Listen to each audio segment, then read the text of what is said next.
Hey there, night dwellers. Join the Phantom Troupe for a serene escape into dreamland with enchanting sleep stories. Let the calming tales transport you to a world of peaceful slumber and restful nights.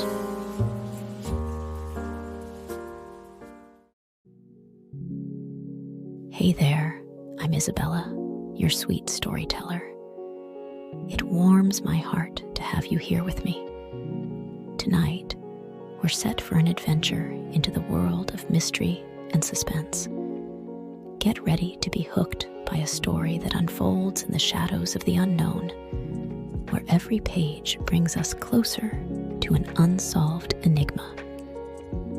Before we dive into the gripping narrative, take a moment to let go of the day's events. Inhale deeply, letting the weight of the world lift from your shoulders. Exhale, embracing the soothing calm that surrounds you. As we embark on this mysterious tale, picture yourself on the edge of anticipation, eager to uncover the secrets that lie ahead. The story we're about to unfold draws inspiration from real-life enigmas, weaving a tapestry of intrigue that will keep you on the edge of your seat. Feel the tension in your muscles dissipate with each breath. With the day behind you and relaxation setting in, let the excitement of the unknown heighten your senses. Together, we'll navigate through the twists and turns of this suspenseful narrative. Now, as the world fades away and the mystery unfolds, allow the soothing rhythm of my voice to guide you into a tranquil state. Stay tuned as we step into the mysterious unknown, where every moment holds the promise of revelation. Once upon a time, in the bustling streets of Tokyo, there unfolded a tragic tale that would forever leave its mark on the city and its people. The year was 1963, and the cherry blossoms were just beginning to bloom, casting a delicate pink hue across the landscape. Amidst the harmony of spring, a sinister plot was set into motion, leading to the Yoshinobu-chan kidnapping and murder case. The story begins in the quiet neighborhood of Iriya, now known as Matsugaya, in the Taito ward of Tokyo. It was a place where families lived harmoniously, and the laughter of children echoed through the narrow streets. Among these families was the Murakoshi family, whose lives were about to be irrevocably altered. At the heart of this narrative was young Murakoshi Yoshinobu, a cherubic 4-year-old with innocent eyes that sparkled with curiosity. Yoshinobu's family was like any other in the neighborhood, a tight-knit unit, woven together by love and shared experiences. His parents, Hiroshi and Emiko Murakoshi, worked hard to provide a comfortable life for their son, dreaming of a future filled with joy and laughter. Little did they know that their idyllic life was about to be shattered. The dark cloud of tragedy began to form on March 31st, 1963, a day that would forever be etched into the annals of Tokyo's history. It was a crisp spring morning, and the cherry blossoms danced in the gentle breeze. Yoshinobu, full of boundless energy, played in the front yard of his family's modest home. Unbeknownst to the Murakoshis, a sinister figure had been observing their every move. Lurking in the shadows cast by the cherry blossom trees. The antagonist of our tale was Kihara Tamotsu, a 30-year-old man burdened by the weight of his own misfortunes. Sinking deeper into the abyss of debt, Kihara saw the Murakoshi family as his ticket to salvation. The idea of kidnapping young Yoshinobu for ransom money crystallized in his desperate mind. As the day unfolded, Kihara meticulously planned his heinous act. Cloaked in darkness, he approached the Murakoshi residence, carefully avoiding the prying eyes of the neighbors. A sense of foreboding lingered in the air as he crept closer, concealing his malevolent intentions behind a facade of normalcy. With the precision of a predator, Kihara seized the unsuspecting Yoshinobu, snatching him from the warmth of his home. The child's cries pierced the night as he was whisked away into the shadows, leaving behind a frantic and grief-stricken family.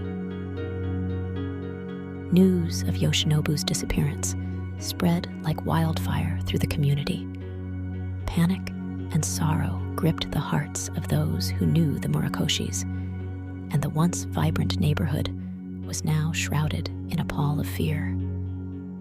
The Yoshinobu-chan kidnapping and murder case had begun.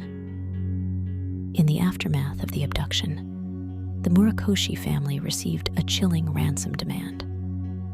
Kihara, masking his voice to avoid identification, conveyed his demands for a substantial sum of money. The Murakoshis, fueled by desperation and love for their son, embarked on a harrowing journey to meet the demands of the kidnapper. As the city held its breath, a historic event unfolded, the first ever press agreement in Japan. The media, respecting the family's privacy and prioritizing the safe return of Yoshinobu, entered into an agreement to limit the coverage of the case. This unprecedented collaboration aimed to shield the Murakoshis from unnecessary scrutiny and prevent the escalation of the tragedy. The streets, once abuzz with the hum of daily life, now echoed with the hushed whispers of a city in shock.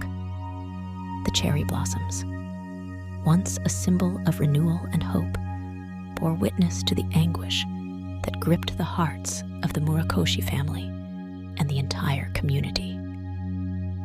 Despite the press agreement, the ordeal continued. Kihara maintained contact with the Murakoshis, each interaction a painful reminder of the precarious situation they found themselves in. The media, however, played a crucial role in disseminating information to the public. Kihara's disguised voice echoed through radio waves and television screens, imploring the nation for assistance. Days turned into weeks, and weeks into months. The Murakoshis, driven by an unwavering determination to see their son again, worked tirelessly to gather the ransom money. Meanwhile, the city held its collective breath, anxiously awaiting any updates on the fate of Yoshinobu. The turning point in the Yoshinobu-chan kidnapping and murder case came when the press agreement was lifted. The Murakoshis, despite their privacy being invaded once again, hoped that the increased media coverage would lead to a breakthrough.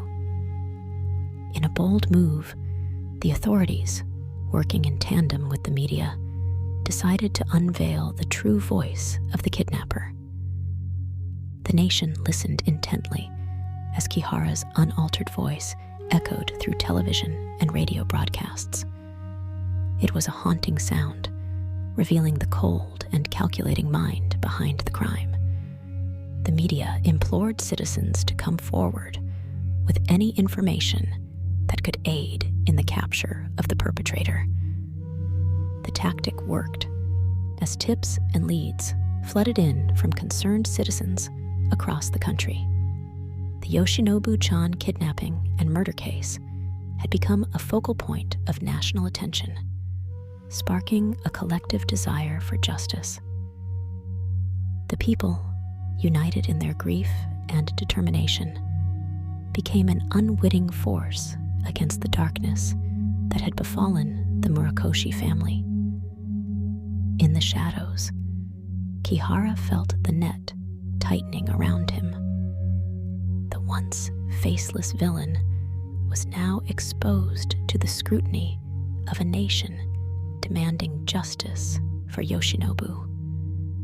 The pressure mounted, and the authorities closed in on their target. Finally, after 2 years and 3 months of tireless investigation, Kihara Tamotsu was apprehended. The city sighed in relief as the news of the arrest spread.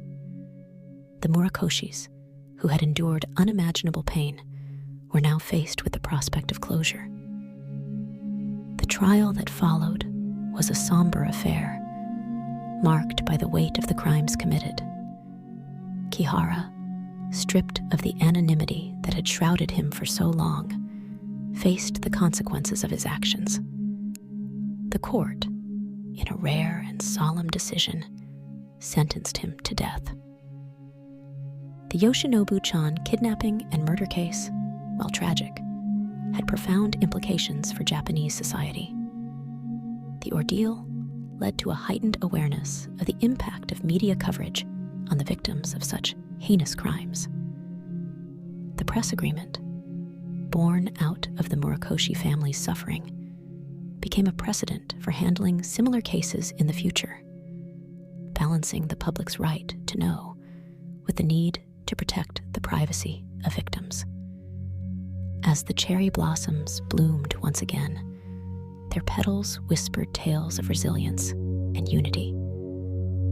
The city, forever changed by the events of 1963, stood as a testament to the strength of a community that had weathered the darkest storm. The Yoshinobu-chan kidnapping and murder case, though a tragic chapter in Tokyo's history, left behind lessons of compassion, perseverance, and the enduring spirit of a city that refused to be defined by the shadows of its past.